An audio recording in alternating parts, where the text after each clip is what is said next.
Bismillah ar-Rahman ar-Rahim. Hello people and welcome to Footy Judge Mo. By the time I wake up, there's an emergency at Arsenal. Kai Havertz is injured, as you guys now probably have seen the news. Liverpool with Isak still believe that they're going to get the guy. They are preparing a British record bid of 130 million, which still falls short of the valuation of Newcastle United after the spat that happened yesterday between the club and Isak, of course. And it's just, this is kind of Netflix and popcorn time between Newcastle and Alexander Isak, of course. Are Man City back? Are they feared? Is everyone fearing Manchester City? And are Chelsea falling short? Well, listen, I have the man himself here, like the guy that I love doing shows with. Is just absolutely phenomenal. Bro, like every time you come on the show, like you put a smile on my face, to be honest. I love it. I love it. Wallah, I love it. Wallah, I love it. Great. You weren't on the show yesterday with Dan, Lee, and Igal and the guys, right? No, I wasn't. No. Bro, No. I got text like the show was fire. There was like a lot of back and forth between Igal and the rest of them. But anyway, that is always a fantastic show on 12-Man podcast. But listen, Lee Judge's channel is pinned in the title. If you guys want to support Lee, just go check his channel. Absolute brilliant content. Him and Potsy are doing great work over there and also doing great work on Potsy's channel. Of course, support Lee, my guy. How are you doing first? After that, yeah, I'm all good. Yeah, like a bit disappointed with the news today, I've got to say. You know what I mean? I was actually talking coming home on the in the car on Sunday, like, you know, I like virtually a fit squad other than Jesus. You know, everybody available. I think they leave players. You know, can't remember the last time that happened. Then all of a sudden, like, you know, we've now picked up an injury to Havertz, which is a bit worrying because he's already been out for 6 months. So another 6 months out now is like a year out of football. Don't you think it's a blessing in disguise that will force the owners to go now and get like a Rodrigo or someone like this? Well, like, you know, if that's the case, then, you know what I mean, they should be ashamed of themselves. You know what I mean? An injury forces you to go and get what you want. You know, we're short in the forward department anyway, and we're definitely even shorter now without Havertz. You know what I mean? So don't forget we've got Jesus is another one that's on the back of long-term injuries. You know, that are never going to be the same, Mo. You know, so.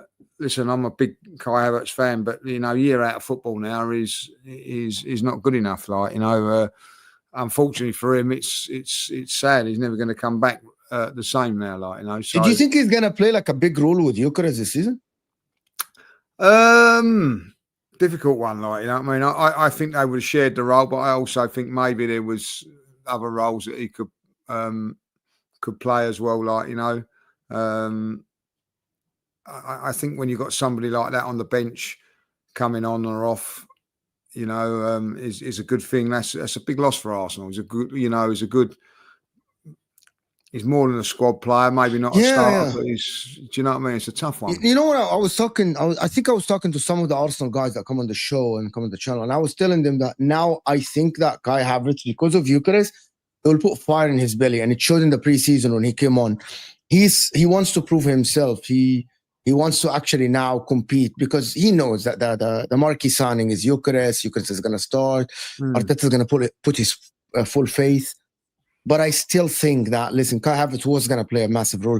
A lot of people deny Kai Havertz. Like, I called him a donkey when he joined Arsenal. But there is no denying that Kai Havertz of Bayern Leverkusen was the next big thing in Germany. And probably that's why Mikel Arteta signed him. I thought he's going to play. Actually, I thought that if Arsenal don't sign a left winger, that he was going to be the guy that starts on the left wing and Vert, like Arteta's going to change his plan and pass. But now he's injured. Arsenal need to go and hijack Eze or get a Rodrigo. Because if they don't, they're short.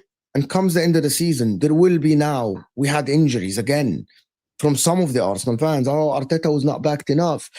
He got him Gyökeres. I still think that the team should be on paper because Arteta spent the money on Madueke. Okay, you could have gotten someone else. And I'm sure you saw him in the Man United game. You were there. Yeah. And Madueke was not good. Like, he came on and he didn't provide anything. One of the worst debuts I've ever seen. Like, Martinelli didn't provide anything. I think the kid is done, though. I actually think the career of Martinelli at Arsenal is finished. He's done. Yeah, it don't look good. Good. The pressure got to him as well. Like, there's a lot of pressure on the kid to perform, especially with Arsenal not getting a left wing. And I'm like, you're putting too much pressure on him. Listen, Arsenal must go in the... Do you reckon Eze or a left winger now? No, listen, I think Eze is virtually done at Tottenham. And if you're Eze, really, like, come on, you know, Arsenal don't really want you, and now they do because of an injury and whatever. Like, so I'm not really, you know, I don't think that he's going to pull out of the Spurs deal. Like, Semenyo is one that I would look at now at Bournemouth. Someone. Do you think it's good enough? Because I said it's not good enough. Good, but it's not. It's not. Listen, it's not fantastic. It's not. Arsenal needs fantastic. Every time I've seen him, he's done all right. And at the end of the day, you know, listen, I think that he's done very, very well at Bournemouth. You know, like stepping up to another level. You know, who knows? I don't know. Like, you know what I mean? But Bournemouth have got some good players. He would be someone that I would be looking at. There ain't that many out there, Mo. Like, you know what I mean? You tell me a good left winger that's available or a left-sided player. I think my opinion is I think Rafa Leao, to be honest with you. The guy doesn't play Champions League for AC Milan. He's an enigma, X-factor, difference maker. He will absolutely release Saka. Because I watched some of the AC Milan last season. I watched because I support Inter. And to be honest with you, he's so different than everyone you got in terms of like he can carry the team on his shoulder when he is on it. He is someone that is not just a team player. And I know that he has an attitude, but he has an attitude because he thinks he's the best player in Serie A. He thinks he's the best player in the whole league. But he goes to Arsenal. There is Odegaard, there is Rice, there is Gyökeres, there is Saka, there is Saliba, there is Gabriel. He's like one of the guys. Like Havertz, for example, joining Liverpool. Havertz is not coming to Liverpool as the best player. There is Salah ahead of him. There is Van Dijk. There is McAllister. Like, he has to perform. And I think that Rafa Leao going to someone like Mikel Arteta, who's a very strong personality. Like, we need to admit that he's a very, very strong personality. He's not going to let him do what he wants. And I think that's what you need. Someone like that. Someone that will, when you give him the ball. Like, you saw Martinelli the other day, Lee. And I'm being honest. Bro, can you do something different? Can you just stop, like, passing back or just run to the byline? Can you do something different? And he can't. He's just a team player. He's another guy on the pitch, and you need an enigma. You don't have that. We need the X factor. I get what you're saying. I thought Martinelli defended well, worked back and all that, but he had 3 or 4 opportunities when it mattered to do something, and he failed every single time. So I think there's something that he's got to improve on.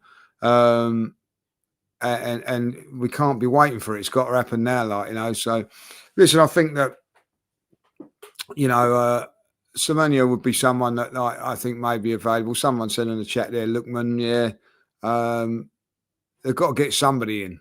And then the other thing is that if you bring in like someone like that, you know, Martinelli can back up centre forward. He done very, very well at Liverpool last season. I think people forget about that. Maybe like putting him on the wing is restricting him a little bit because you can only go certain ways and whatever. Like if you're up front as a backup, you can play in different. You can go down different avenues. I don't know. I don't know what they're going to do with Martinelli, if I'll be honest. At this moment in time, his work rate and defensive work's very, very good, but we need more than that if you're going to win the league, you know. So, and like, you know, I did see like on some, I actually thought that Havertz might actually start as the left-sided player. Like, I said that, and I was called crazy.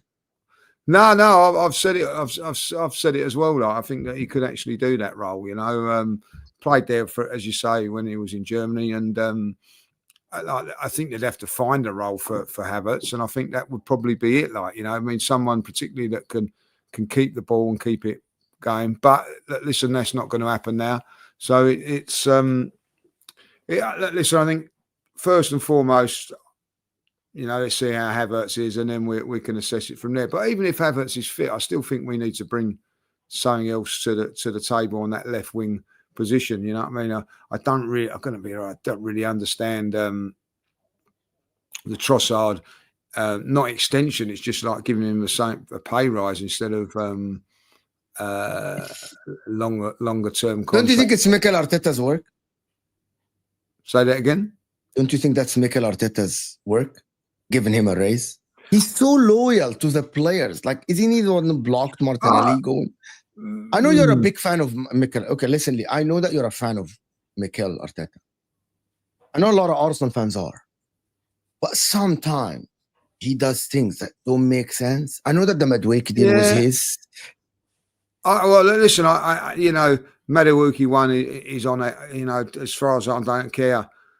You know, Arteta signed that off, so that's down on him. And this one to a certain degree as well. Listen, I've got no problem with Trossard extending his contract and staying at the football club. I've got no problem with that. He's like a player that does contribute coming from the bench and whatever. But to not extend it, meaning like I don't really understand that. I've never, of all the years that I've been in football, I know that.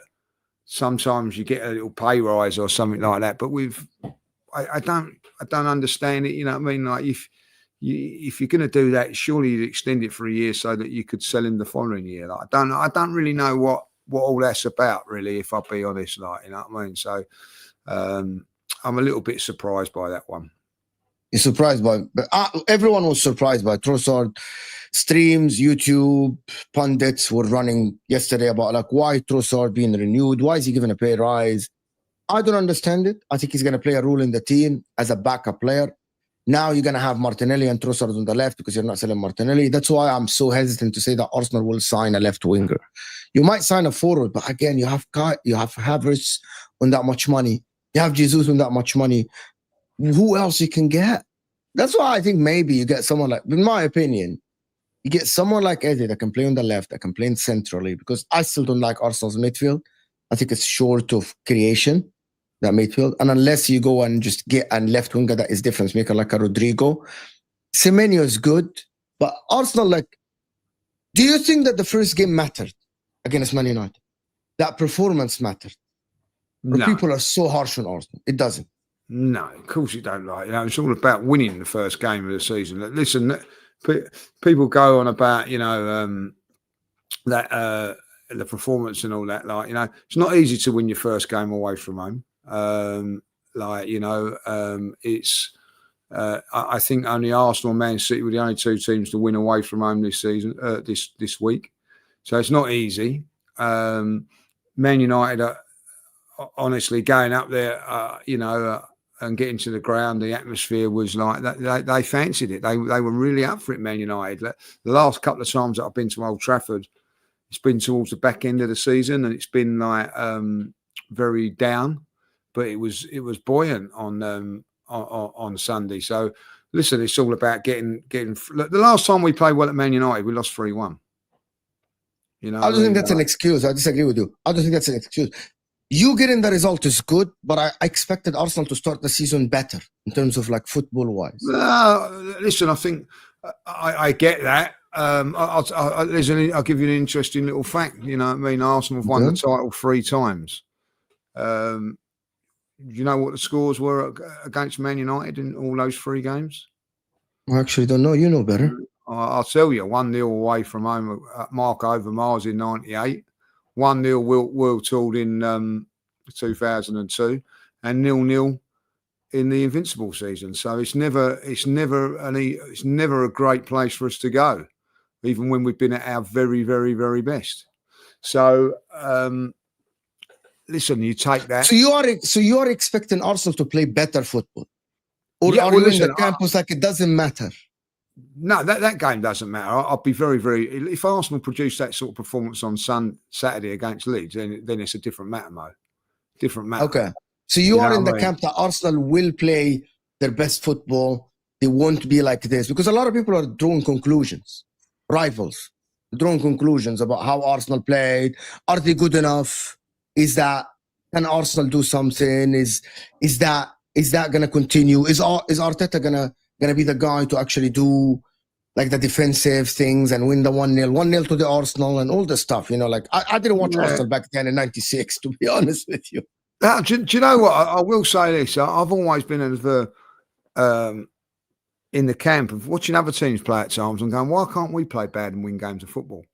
Why can't we? But who did? There is nobody that won the league lately since. I actually think since 2010, since Chelsea, and even Chelsea under Ancelotti, nobody won bad. Like what I mean, nobody played non-attacking football and won the league.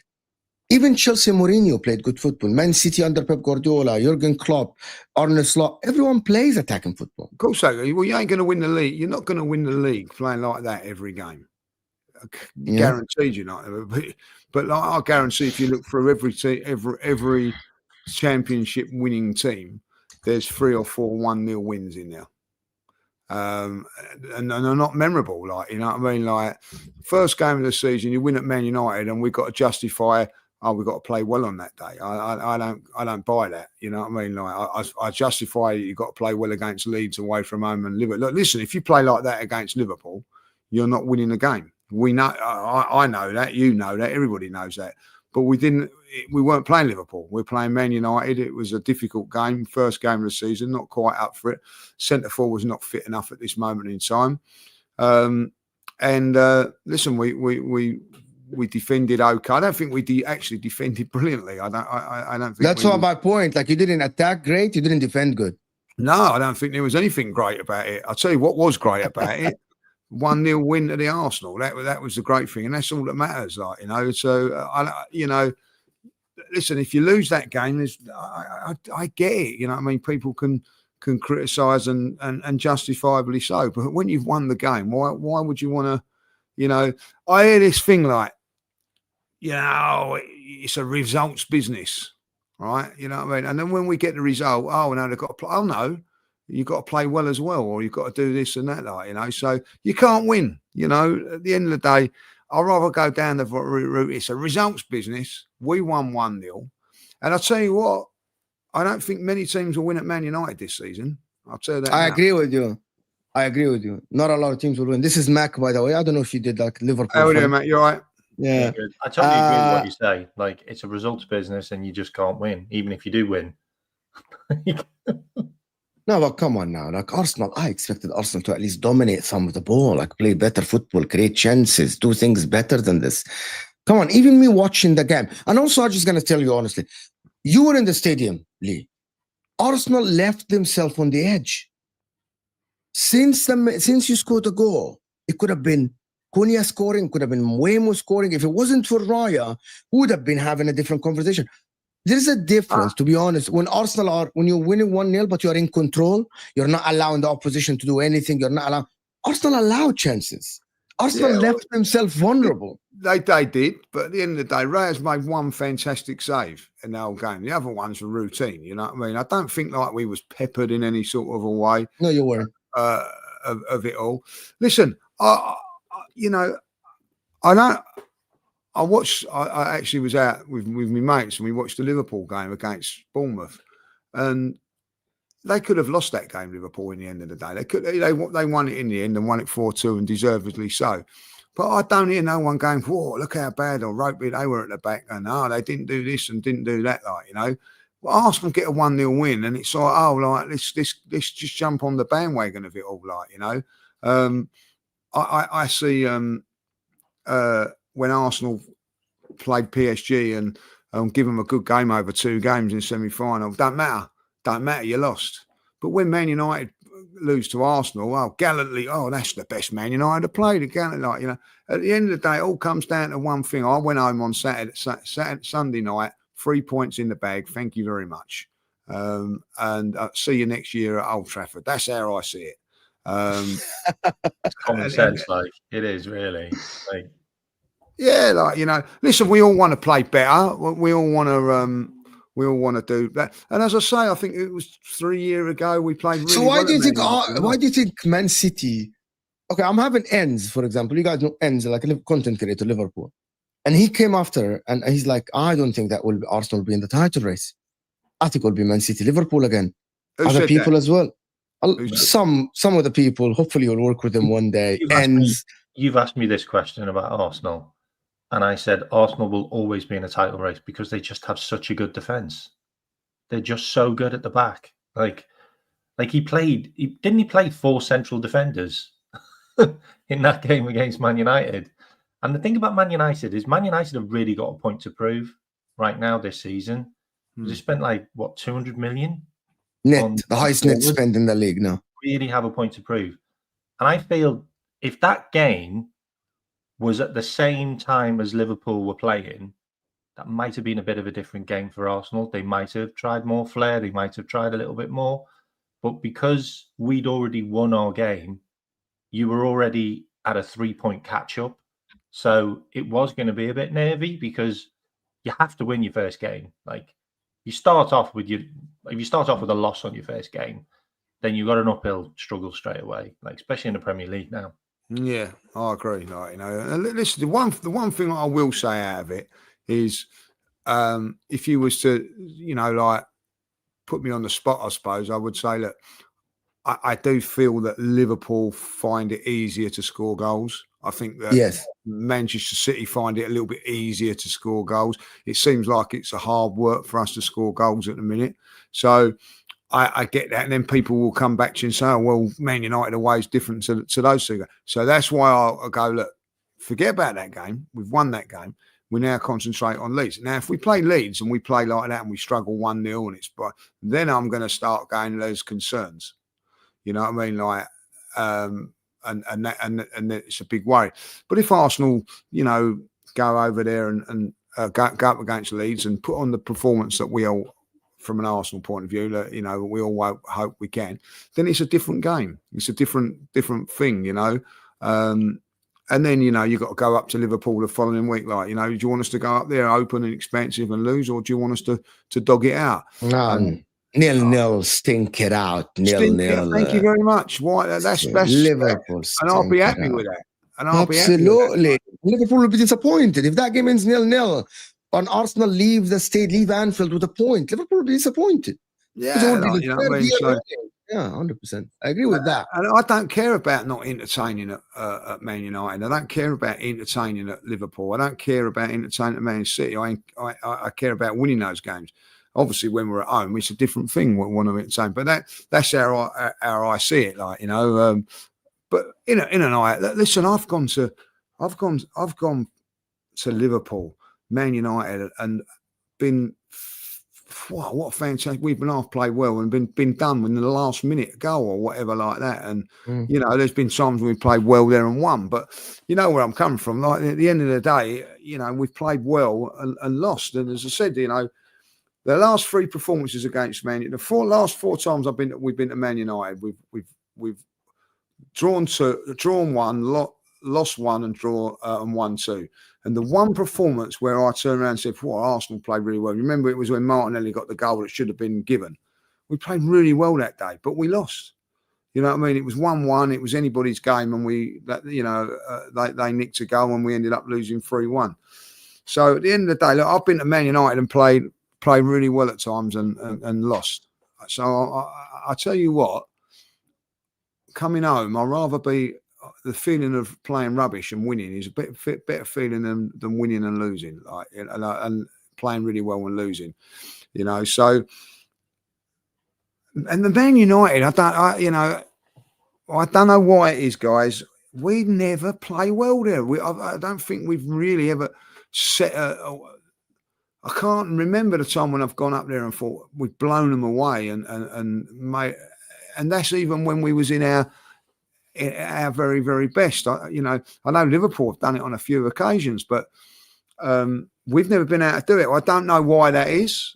So it's just one of those grounds that we just don't do well at. And when we do win out there, we don't play well. So be it. You know what I mean? So I'm not going to lose no sleep. What about the Gyökeres? You're not going to make me.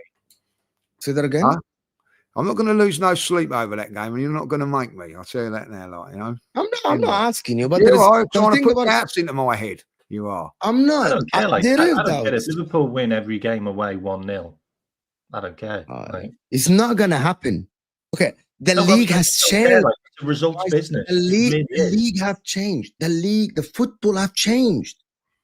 This is not the 90s. This is not the early 2000s when Man United used to win the majority of their games, like at the end of the game. And you remember the Fergie time. It's not the same. Guardiola's not going to allow you to do this. No, I get what you're saying. He's not going to allow you to do this. You have to be on top of it. You have to be dominant. You proved me wrong. Go back to the stats. Go back to watch every single team that won the league over the last 9 years or even more. You will see that the stats show that they were arguably the best team in the league. The only time that it's different, guys, is the leagues between Arsenal and Liverpool and Man City, the 97-98, where you will see stats leaning towards Liverpool and stats leaning toward Man City in terms of dominance, chance creation, and Arsenal versus Man City when Arsenal lost in 2 points 2 years ago. These are the only 2 years, and both teams went down to the wire. There is no team in the modern history that won the league or challenged to the last game without being dominant and without being brilliant. We remember Arsenal being absolutely phenomenal in the second half of the season when Havertz scored 12 goals, when they were blowing teams away. Liverpool in the 97, that never happened, guys. That 1-0 is gone. No, it's always been there. Come on, you're not gonna go through the whole season playing really, really well. You're not. You know what I mean? Like Liverpool didn't play that well against Bournemouth, but they still got the job done. You know what I mean? And you have to give credit for it. I look at listen. If Arsenal was, just say this was to happen, Arsenal go to Liverpool and win 1-0. They go to Newcastle and win 1-0. Do you think like halfway through the season, like we'd be going, we better start playing a bit better because we didn't really perform that well at Anfield or whatever? Like, it don't matter. You know what I mean? Like, the difference between me and you guys, you hold Man United here, and I expect the likes of Arsenal, Liverpool, Manchester City, Chelsea as well to play better against Man United. Yes, Man United, new team, Cunha and Buemo, Sesko, and Revolution and all this stuff. But I'm still expecting Arsenal are much better.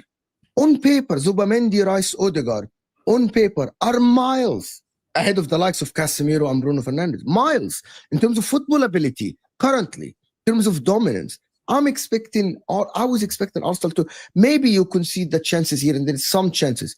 But I was expecting Arsenal, especially this Arsenal now with a number 9, to absolutely be at least better. Arsenal conceded the play the majority of the game. And I know that's one game. I'm not going to judge Arsenal based on one game. But I look at this game and I'm like, if you can't do it against Man United, are you going to be able to do it against Fulham away, Bournemouth away, Brighton away? It's not only Arsenal, it's not only Man United, Newcastle, Man City and Liverpool. Fulham midfield. What about Brighton midfield with Baleba and these guys? Are Arsenal going to do this and against 10 teams away from home? Are we going to come here and say that Arsenal against Brighton away should sit back? they will draw. They won't win against Fulham, against Brentford. You can't do that. You need to play better football. That is my opinion, by the way. I can be proven wrong. But recent history, say that Man United should not be dominant against Arsenal, even at home. I know that you guys see it different. You have the PTSD from Alex Ferguson. That's not Alex Ferguson's team. That team should not be dominant in the midfield against Arsenal like this. That is my opinion, by the way. Look, I get that, but Man United, at the end of the day, we're better off than what we was last season already. Because we drew there last season. So, like, I don't, you know, I'd rather take the pluses from it. Like, you know, we know that Arsenal, if Arsenal play like that every game of the season, they're not going to win the league. I get that. You know what I mean? Like, that's true. You know what I mean? But, you know, it's one game. I'm not even worried about it at this moment in time. Let's see what we're like when we go to Liverpool. And listen, against Liverpool, you don't think Liverpool are going to put us on the back foot at times? Of course they are. You know what I mean? Like, we might be able to handle it. I don't know. We'll have to wait and see. That's Liverpool. That's different. That's Liverpool. I'm expecting Arsenal to dominate Liverpool at their own ground. No, I can't believe I'm sticking up for Arsenal here. You are. I never do. But Manchester United spent 200 million on their strikers, and 2 of their strikers were in the top 10 for the best Premier League goal scorers last season. Like, they had absolutely brilliant seasons, both of them, in Mbeumo and Cunha. So Arsenal were going to be on the back foot because they've got 2 really good strikers. And look, Manchester United are going to get it right eventually. Like, they're going to get it right eventually because they have got a good manager. Like, I don't, all of this stuff about him being garbage and that, he's not. He's a good manager. Yeah.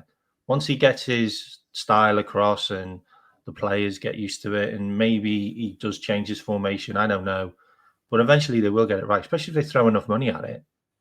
Then Arsenal got a point, got 3 points. Like, and that's what matters. That's what you want to say. It's exactly what they went to do. They went to go and get 3 points.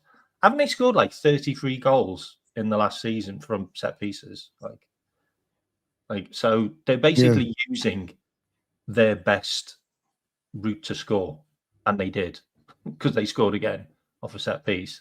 Okay. So you're going to use your weapon, aren't you? And Arsenal's weapon in the Premier League seems to be set pieces, and they won the game because of it. I can't believe last point about Arsenal, about Gyökeres. Is it warranted, the criticism about Gyökeres? Why are people... Listen, I'll tell you what should be noted about it a little bit more. Yeah, that this is what really annoys me about Arsenal to a certain degree, is that the reason that he's not quite up and running at the moment, because they dithered over a couple of £1 million. I'd rather have paid that couple of £1 million and got him in the door a couple of weeks earlier and then been fit. You know what I mean? At the moment, he's on catch-up. You know what I mean? Like, he'll be fine once he's absolutely up and running. And to be honest, that 60 minutes would have done him better than any pre-season game and any training session. So, like, that would have speed up his way a little bit. But at the end of the day, you can see he's not quite 100% fit yet. Like, you can tell, like, you know, and unfortunately, that's how it is, like, you know. But once he gets a few more games under his belt, I think he'll be all right. But the thing is, from my point of view, I wanted to see him up and running and ready for the first game of the season, not having to do his fitness work in these next couple of games, which he's got what he's going to do. I don't think he'll do anything until after the international break.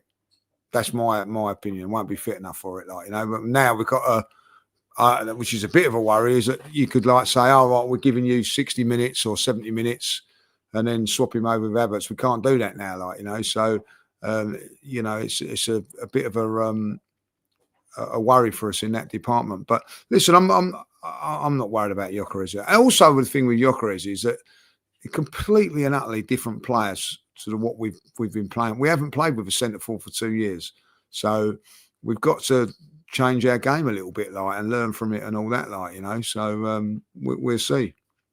We'll see. I feel like the Gyokeres one was a bit of a baptism of fire as well. Your first game against basically a manager that made you, knows exactly what you're. I never thought about it. Yeah, I never thought about it. I never thought about it like this way, to be honest with you. I never did. That's a great point. It never crossed my mind, actually. No, like, same with Desmo. He had a bit of a shocker against Bournemouth. That's it. That's his old team that basically made him the player he is why Liverpool signed him. No one ever said that. You know, that's why De Ligt was able to know his movement. Man United were able to read him because they know what is coming from him. I never thought about it. Great point. Fantastic point. I never thought about it. Yeah. To be honest. Diallo saying Zubi was seriously ill for 2 days before the game. Are you starting with the excuses now, Diallo? Is that what's going on? It's game week 1. It's game week 1. Mo, you had Liverpool saying, "Oh well, Virgil van Dijk was ill with tonsillitis, wasn't he? That's why he didn't play well." Guys, it's game week 1. We're not doing this. You know, like Inter fans. Oh, Lautaro was upset, and I was upset. It's upset my ass. It's football has started. You know, football has started. But listen, we'll see about Arsenal. I'm expecting Arsenal, to be honest with you, to probably be maybe 7 points when they face after Liverpool in 2 weeks before the international break. And I think that will galvanize the team. I have no doubt that Arsenal will be all right, will be good. Are they going to win the league is the question that I don't know, because City look absolutely amazing. But for Liverpool, though, Liverpool do look vulnerable to you. Did you watch the game and think that they look vulnerable? I did watch the game. I don't know about vulnerable. I think, Semenyo played really well, got a couple of good goals. Liverpool should come out comfortable winners in the end. The one thing I will say about Liverpool is I didn't think that they was at their best. Didn't have to be. Still got 4 goals. You know what I mean? So if you want to criticise them for that, you can, but again, I think you look at it and do you know what? We was watching that, and I was watching with my mates when it went 2-2. My first thought, I said straight afterwards, they still win this game. I don't think it was in doubt, so you have to give Liverpool credit for that. And when they scored, we went, well, there you go. That just shows you, So they've got an aura about them, Liverpool, which they've earned and deserved, and. Then listen, you're not going to play well every week and get it right at the back and everything like that. But they've got players that can get you out of it. Like they've got players that can get you out of trouble. Arsenal got set pieces. There's no difference. It's just did he just say that? Did he just say this? It is. It is. Like, love it or hate it. I hate it, but it bloody works. I'm telling you, they're going to change their role. They're going to change with Fergie. It was Fergie time, wasn't it? And it was bloody Paul Scholes. Like normally, they're going to change the law, guys. But Arsenal will not be able to do this again. Use your tools. You have to use your tools in the box. It's one of the tools. Yeah, exactly that, and it's one you've got to be proud of. Like if it gets you, you know what I mean. Oh, let's not score from set pieces because it winds everybody out. Do you know what? Like. That Man United crowd was unbelievable. Like, I've got to say, they were really up for it, all that.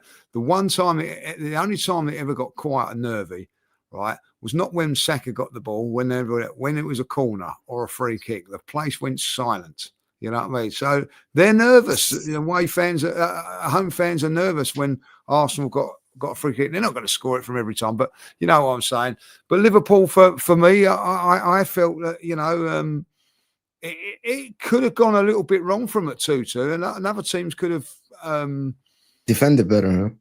Well, you know what I mean. So, like, listen, they're not these players at this moment in time are not as sharp as they should be. I think that's something you've got to say. Like, Liverpool will be saying, "Look, we've got another game next week. That gets us a little bit sharper for the Arsenal game." I think Arsenal will be saying the same. But at the end of it, Liverpool have got players in their squad, particularly up front, where they've got so many different options, and Ekitike looked very, very good in the game, I think that if Liverpool were to bring in Isak, it's not happening. We'll talk about it. It's not happening. Yeah, I don't know what's going to happen there, but I think that Liverpool have still got good. I think that they maybe get Gay in by the end of the transfer window as well. That will give them a lot more strength, because I think there was a time when I think Canuti got injured last season towards the end, didn't he? And it, you know, they weren't quite as strong. So they'll look at that. They're a very, very good team, Liverpool, and you know, even when you've got them, you haven't got them. And that's what makes a good team. You know what I mean? Like, just when you think you're going to get a point or a win against them, bang bang, they come through. And at the end of it, 4-2 makes it look probably a little bit easier than what it was, but who cares? You know what I mean? Got off and running, and you know, like they was 2-0 up and comfortable. I felt. You know, I don't know how you guys feel about that, but maybe just switched off for a couple. The quality, to be honest with you, when I was watching the game, and I'm like, Max, I was thinking the difference in quality between Liverpool and I'm expecting Arsenal, Liverpool, Man City, and Chelsea. The difference in quality is going to be massive between them and the rest of the pack in terms of attacking. As you said, it's easy to score goals for Liverpool like this. Couple of moves, you're in for goal. Liverpool scored 4 goals and they weren't even great. Man City scored 4 goals with ease. Just like that. Arsenal, I expected better. But again, you got set pieces there. You still got Gyökeres. You're going to sign another attacker. I think Saka didn't have his best game. And I'm expecting Saka to have a great season this season and actually have a great season. I'm expecting Saka this season to actually bang, to be honest, with a striker. And I think that there was a gap in quality. The thing about it is that there's teams that are going to sit back. But Liverpool, as you said, like, it's even Salah didn't have a good game and Liverpool still scored 4 goals. With Ekitike, Havertz, Gakpo. That's why the attack is ruthless. It's ruthless. You know what? It's ridiculous, to be honest. But again, defensively, I'm not sure. But again, I don't think defense wins your leagues, to be honest. Not nowadays. It's attack. But what about the Isak situation? I want that though, Mo. Like, I don't want to be having a heart attack. I think you will be. Even Hussam. I was doing a show with Hussam and he said that I'm expecting City and Liverpool to concede a lot of chances, to be honest. I don't want that. Right. Before we go to the Isak thing, because I want to get you guys your opinion. What about Man City, though? There's a lot of people who were ruling them out before the season starts in terms of like being the third favorites. Are they back? Are we going to sit here in May and Man City are racking up the points? They've never been away. They lost 7 games on the bounce, didn't they, last season, and that was it. That was Man City. They were one of the most informed teams in 2025 at the Premier League. So they haven't really been away. They just had a wobble. And the wobble was they lost a load of players with injury. And that was it. Like, it's as simple as that. You can't lose 7 games in the Premier League on the trot. Like, you just can't do that. No. Like, and that was it. There was a moment when I thought they might actually finish second.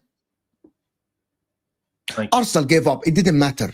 There was a moment when Arsenal gave up. Arsenal still finished third. Arsenal and Liverpool last season, guys, gave up in March. Arsenal were focused on the Real Madrids and the PSGs. Arsenal were never in the Premier League. You can tell from the players. You can tell from the body language of the players on the pitch. That's why when people say that Man City finished 3 points behind Arsenal, it's because Arsenal gave up. If Arsenal were in a title race, he would have won more games. Arsenal didn't because they didn't care as much. Liverpool were going on holidays when games were 2 days away. That's the point tally. Doesn't matter. It must have been difficult for Arsenal though to be that close to getting to a Champions League final. 100%. Still be a couple of points. You know, there was a moment where if you put all your eggs in the Premier League basket, then you might not even have got as far as you would in the Champions League. So it must have been difficult to make that decision, but they did. Right? They knew they weren't going to win the league, guys. Come on. By January, when they didn't sign a striker and Havertz got injured, everyone knew that Arsenal not going to. Even they drew games. The problem is, I know, like people say, "Oh, over my dead body, bro." He's saying that for the media. Yeah. Nobody believed that Arsenal are winning the league last season by the end of January when the transfer window shut.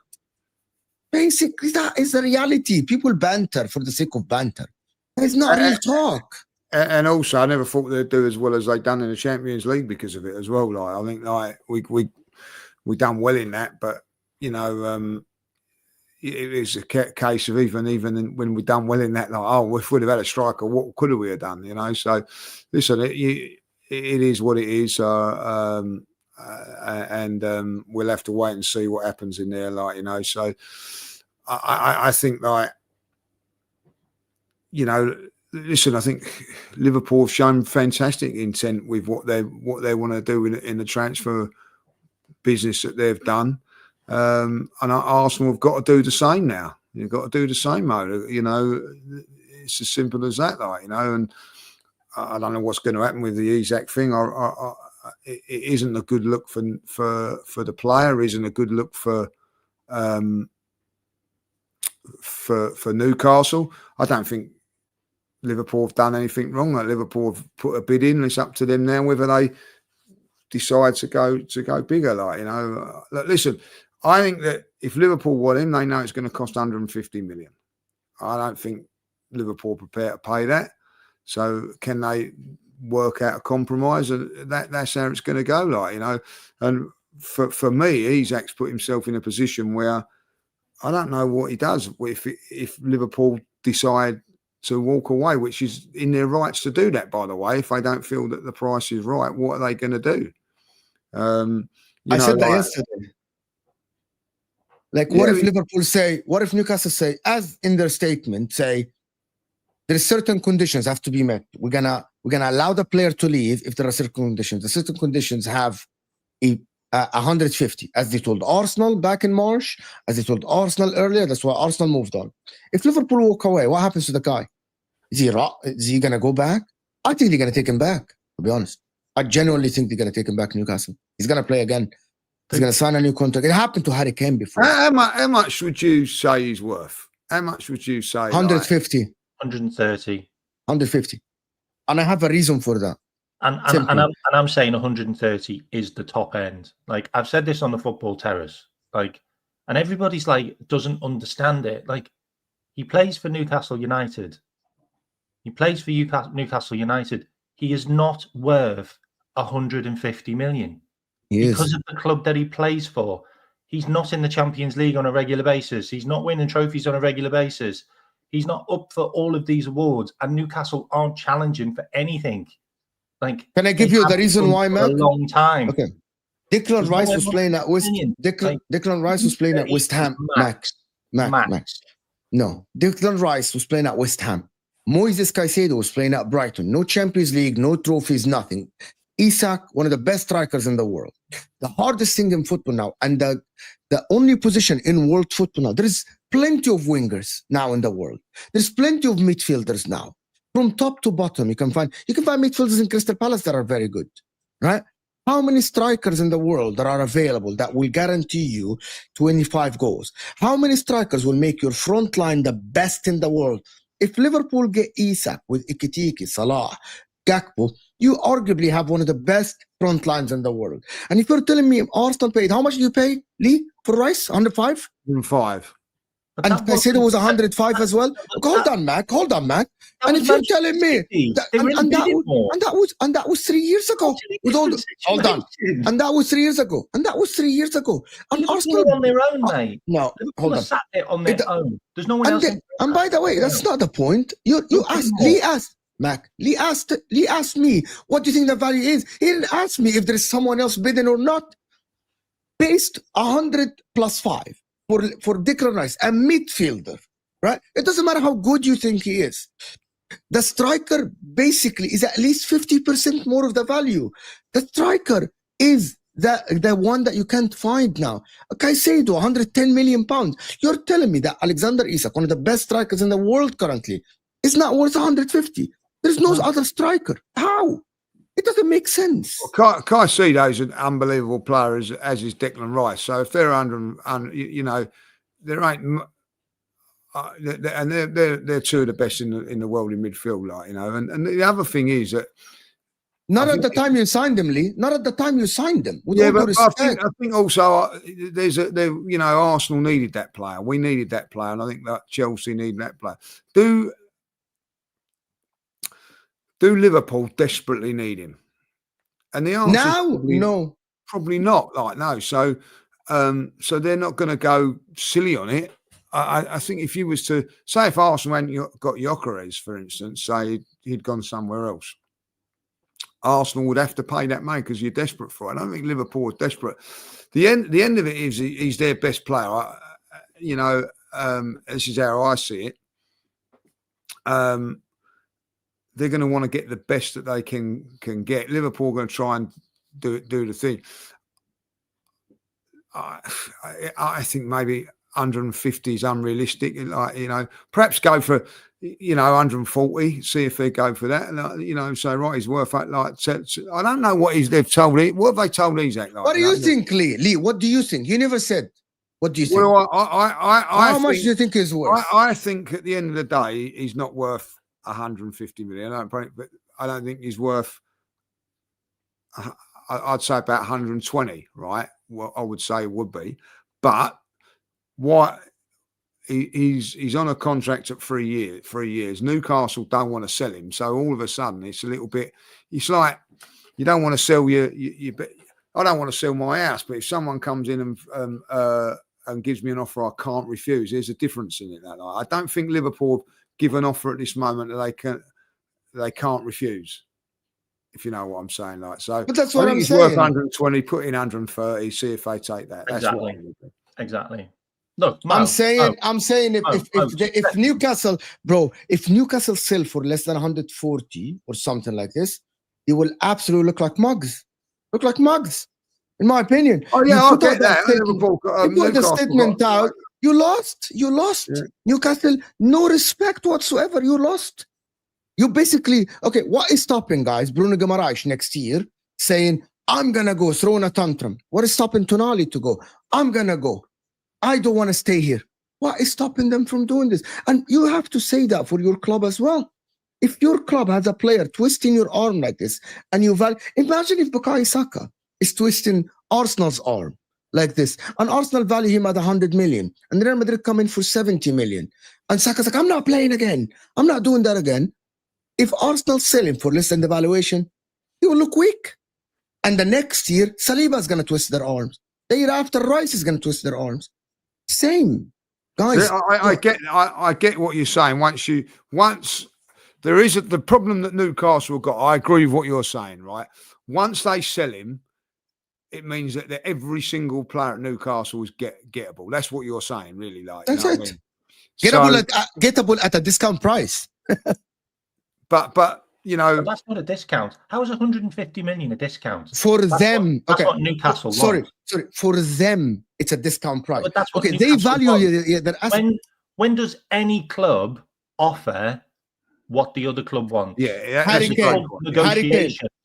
It's called the transfer window. Like, and I'm not saying otherwise. And how on earth is Richard Hughes going to give Newcastle what they want when he hasn't given any other club what they want for their player? We've never paid over the odds. It's not what Liverpool do. And Liverpool don't but value that's up to you. That's you. That's you. That's your club. It's up to that's your club. Same for Konate. Real Madrid want Konate for 30 million. You say 50 million euros. It's up to you to decide. Otherwise, he has to stay at the club. Am I wrong to say that? Is Konate going to be sold for 30 million? Probably. You think he's going to be? You think Liverpool are going to fall? He has 1 year. He has 1 year left, guys, and we are sitting here and saying that Newcastle. Yeah, so Konate, but Alexander Isak has 3 years left, and you guys are telling me that Newcastle should be forced to sell for less than their valuation of the players. Mo, they're not forced to. Mo, did you actually read their statements? I read both statements. If you want to write a statement that basically stops another club from putting a bid in for your player, then you write a statement in Alexander Isak is not for sale under any circumstances to any club this window. End of. But you didn't do that. They never said that. You didn't do that. But they never said that. They said we honor the wishes of our player if he wants to go, but there are certain conditions. One of the conditions is them signing a striker. And that's what they've been doing, Mo. That's what they've been trying to do all window. Striker. What are you on, number 7? And then getting the 150. They informed Arsenal about it. They informed Liverpool about it. They informed everyone that to sit at the table 150. I'm not saying they get 150, but not 120. That's 30 million less. That's 20% less. 20%. You put in 100 because it's a transfer window, and they rejected it and didn't counter offer, which is why we walked away. Because they keep saying 150. because they didn't counter offer. Well, we're not going to give them 150 million, so they need to counter offer. Let's move on. No, move on. Negotiations. They say it's either you give us 150 or you walk away. Well, we walked away. The trouble is that the player has said that he wants to go. Yeah. So, and he only wants to go to Liverpool, like, as far as we're concerned. He also said that before we made a bid, by the way. Yes, there's obviously like, listen, there was I know, like, not saying that I'm in the know and all that, but as far as I'm aware, if Newcastle didn't get Champions League football, he was available for 100 million. Okay, that's true. That's true. I think that was there. What I'm led to believe is once they got Champions League football, he wasn't going to be available. But obviously, Isak has thought, well, hold on a minute. You know what I mean? If it wasn't Champions League football, I was prepared to go. Well, I still want to go. Listen, I was in the Newcastle camp when out in Singapore, and I can tell you this now: they were disappointed. They're disappointed. You know what I mean? That they thought at that who? He was going to give Liverpool or Isak? No, Isak. They thought, like, the players and all that. They thought he was going to give one more year, and he's decided not to. Now, on the back of the Liverpool interest, it's as simple as that. Like, you know what I mean? Like, and the fact of the matter is now is that there's what's the word? There's a stance at the moment. You know, who's going to break first? You know what I mean? Like, at the end of the day, now Liverpool could be well saying to Isak, just hold in there. We're still going to come in, but we're going to make it at the late fit. I think that Liverpool probably will, and it's going to be a decision. But at the end of it, like, he's on a 3-year contract, like, you know what I mean? I don't know what can happen about it. Like, if you're, I think if you're sitting there and you're going, well, then Liverpool are not going to pay 150 million, so I'm not happy with that. Like, so maybe he's turned around or his representative saying, look, Liverpool might take 130. We can go back to Liverpool and try and work that out. I don't know. I don't know how this is good. If you was a betting man, what was you? I don't know how this is going to end. I think all I know it's not going to end well for the player. I think Liverpool are going to go back in with another offer, but I think Alexander Isak might have to put a transfer request in. And once he puts a transfer request in, then that's a good point. Then didn't Harry Kane put in a transfer request and then Levy said, "Fuck off, it's only 150 or not." But if Liverpool put in 130 million, which is I think Isak's probably valued at about 130 million in Liverpool's eyes, top end. Yeah, and we can have this conversation all day long about what I think he's worth, what other people think he's worth. It doesn't matter, chat. Okay, really doesn't matter. He's not worth 150 million. In my eyes, okay, that's it. Anyway, if we put 130 million down on the table, Alexander Isak has got every right to go to the club and say, seriously, guys, Liverpool are offering you 130 million for me. You paid 62 million. I've given you 2 Champions Leagues, like, to get into it, and I've also won you a cup. I have given you everything. You're a Liverpool fan. You're a Liverpool fan. You're arguing Liverpool point of view. Which is a very, very good offer. And Alexander Isak's got every reason to say, accept it, move on, go and buy whoever you want. If you want to go and low ball for Visser all day long, do that. But don't go whinging at Liverpool for putting in 110 million because you're offering 25 million for Visser. Like, look at yourself. Like, seriously, have a look in the mirror yourself. Because you're whinging at Alexander Isak for agitating for a move, but you were fine with Gordon doing it for Everton, and he went on strike, and you're all right with that because it's the player that we want. So seriously, man. No, I disagree with you. You're looking at it. The problem is, with all due respect, Hussam, you, Craig, Enz, Callum, Kopish, all you guys, Liverpool supporters. Yes, the problem is you all are looking at it from Liverpool point of view. Liverpool have nothing to do here with Isak and Newcastle. Liverpool are a football club that done nothing wrong. They just won the player, one of the best players in the world, at a price they think it's fair. The Newcastle in their house and their player have to deal with it themselves. No, Mo, right? They do it to all their players, Mo. It doesn't matter. Newcastle have done this to all their players. Bruno Guimaraes, priced out of a move to Manchester City. Livermorento, priced out of a move to Manchester City. They do it to all their players. Why didn't you do the same for Coutinho? Their assets. That's the They want to keep it's up to them. It is up to them. Things. It's up to them. It's up to them. At the end of the day, listen, it's up to them. Just like West Ham with Declan Rice to Arsenal. There's a food chain. People need to line up in it. Like, it's always going to be there. Oh. It's always here it comes, the food chain thing. Here it comes, the food chain thing. No, listen, the one thing I will say with Newcastle, like, listen, and it's like any player, he's not been forced to sign a 3-year contract. He signed that 3-year contract. So what he's basically done, when he signed that 3-year contract, it is to say that I'm doing 3 years. Right? Okay. Now, in that 3 years, it gives the club the clout to do what they, if someone comes in for them, they can turn around and say, like, overpriced as they have done with other players. And I get that. He signed a 5-year deal and he's got 3 years left. Yeah, right. All right. So it's 5 years. So it's 5 years. Sorry. So in those 5 years, they've got the right to say, like, if someone comes in for you, overpriced, you know what I mean? Like, that's how it goes. You know, listen, if someone comes in with a silly offer, we're going to let you go. But if they're not, you got to, you know, hold on to that. Eventually, that not saying it. Eventually, like it's happened with Trent, and it's like it happened with other players. Sol Campbell back in the day. Eventually, the player has the more power and goes, "Well, I'm not signing that thing no more." Right? And at the moment, right, I don't think that Isak probably actually even said that he wanted to leave. What I probably was led to believe, here's a new contract. I'm not signing a new contract. I'm happy with, you know. So they've got to now it changes a little bit, like, you know. So I understand the club's got a thing in it, all that, like, and they've just got to come into a. I agree with like, Liverpool. I'm not going to pay over. Why would Liverpool go and pay 150 million pounds and put themselves in all sorts of financial difficulties when they don't really need to? So what do you think Newcastle should do then? Put yourself in Newcastle shoes. What do you think? Now statements happen. Isak came out and called the club liars.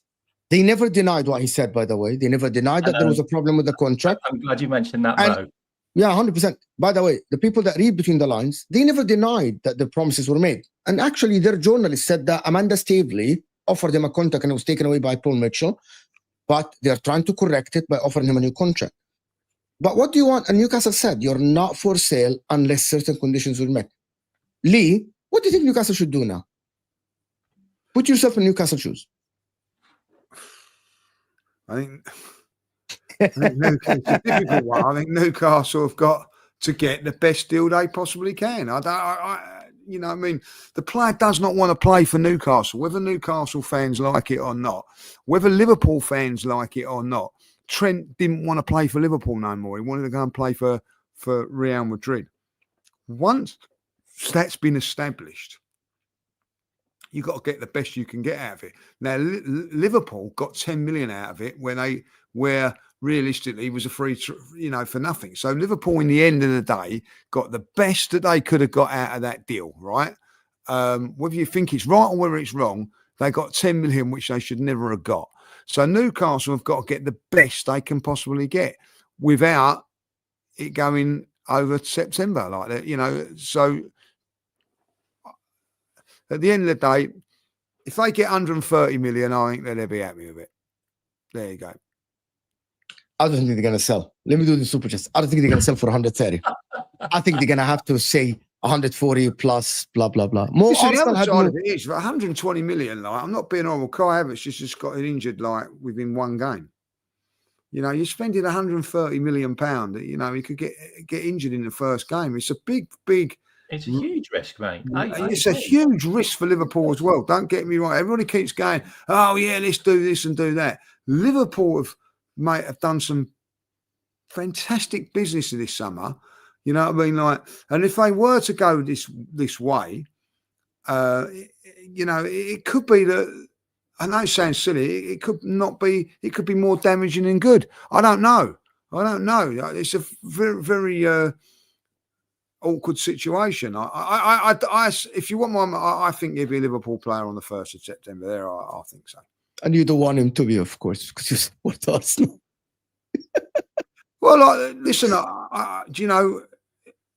you can only Makes play a 11 players, difference. can't you? You can only play 11 players, you know, and it like, you know, maybe with squad rotation that don't happen, all that. Like, listen, if Liverpool didn't spend anything last season and still won the league, so they might spend a load of money this season and not win the league. Who knows? You know what I mean?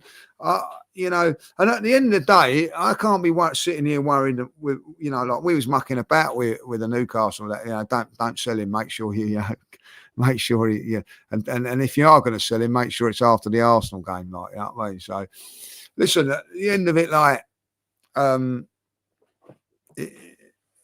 you know, I think it's tough on Newcastle. The trouble with Newcastle have got now, right? I thought that I don't know if you watched the game against Aston Villa. I did. Tough place to go, Aston Villa, and get a result. I thought they looked good without having if they'd have had a forward, probably win that game. So, Exactly. but who is out there to get? Who is out there to get? I don't know. You know what I mean? Like, it's all right having 130 million. Right, let's give up Newcastle 130 million now, like, yeah, or 120. Who's out there? Jackson. He got rejected left and right. I just don't understand why Newcastle didn't just go and get Osherman. Like the wages. The wages.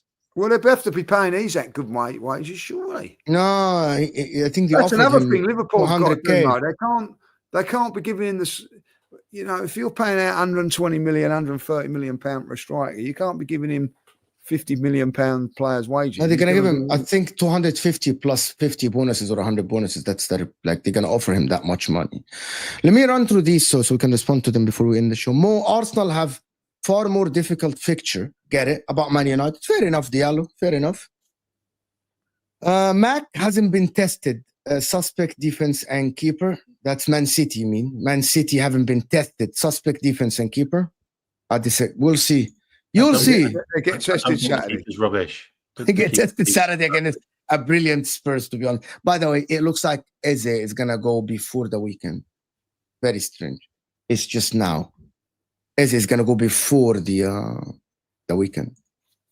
I told you 2 weeks ago that Isak will stay in put. You can't be sure about this. It's no confirmed. Good luck with that then, because you won't have a striker to play, because he said he won't play for you again. That's Arsenal. Arsenal fan. Redline and Taranga came back. Your arguments, that's a Liverpool fan, makes no sense with all due respect. It's his opinion. He can have his opinion. Mate. And big up my man. There's a lot of people in the chat that agree with me. Yes. Great panel. Shout out to Lee and Mo. Big up. Listen, I tried to get Lee here as he's a busy man. Very busy man. I try to get him on the channel as much as I can. But listen, big up. Thank you, for dropping the 20 piece. Appreciate you so much for the support. My name came up, by the way. And Mac, that was before you joined. Might not be worth 150, but that argument is ridiculous. We spent 116 million on a Leverkusen player. They won't sell their first 2 trophies a year ago. They won their first 2 trophies a year ago. Yeah, they won the league and they were an invincible. And he's also won cups before, and he was also Bundesliga player of the season. Havertz cannot be same price as Alexander Isak. There is something called English Premier League tax. Exactly. That's what's going on. He signed a damn contract. It's all his fault.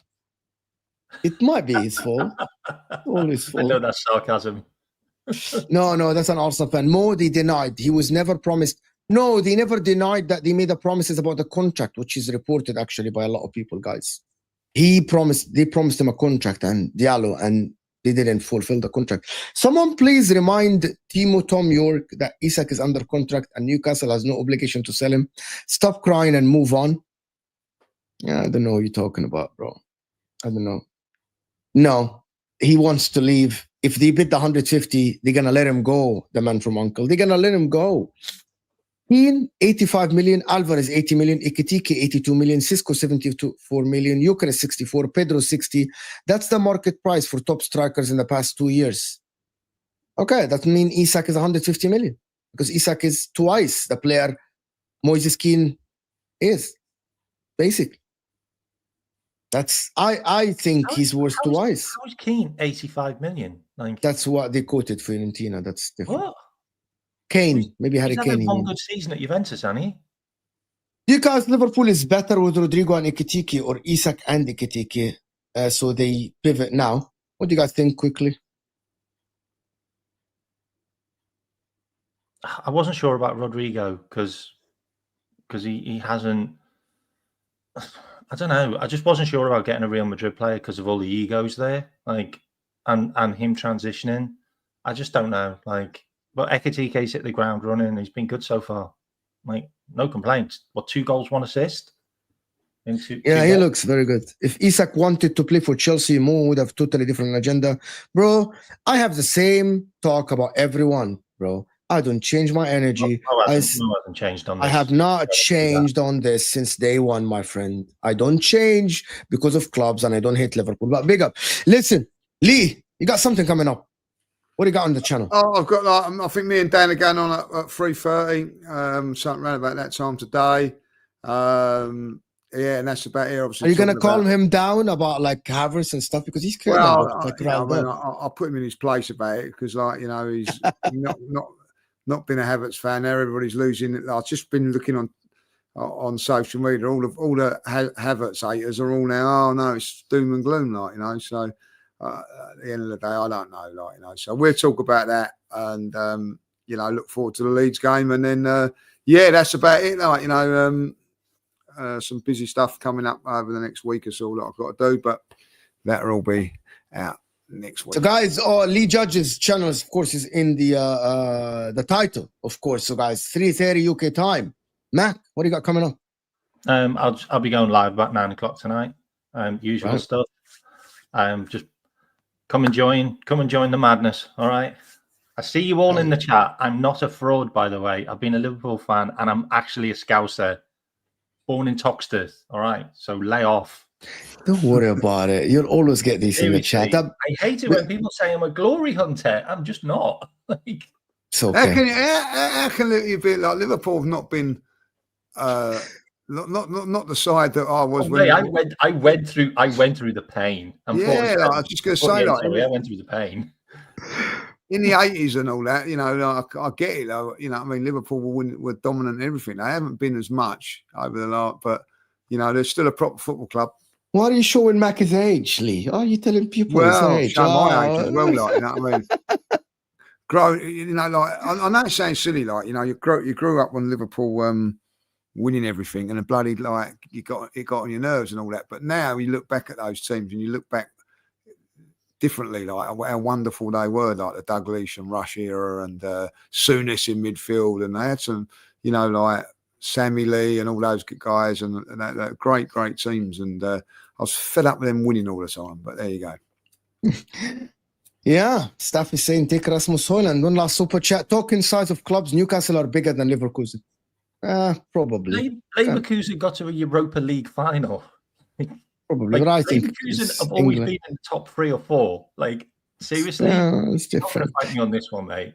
But guys, stay here. Don't go anywhere. This will take you to Football Terrace for myself, Osam, and Terry. Actually, would have straight facts. Osam is going to get rattled because I am adamant to rattle him. Check out Lee channel, also 3:30 UK time. Him with Dan. Go and support the channel. Mac as well at 9 p.m. I will see you guys soon. Not out of here, people.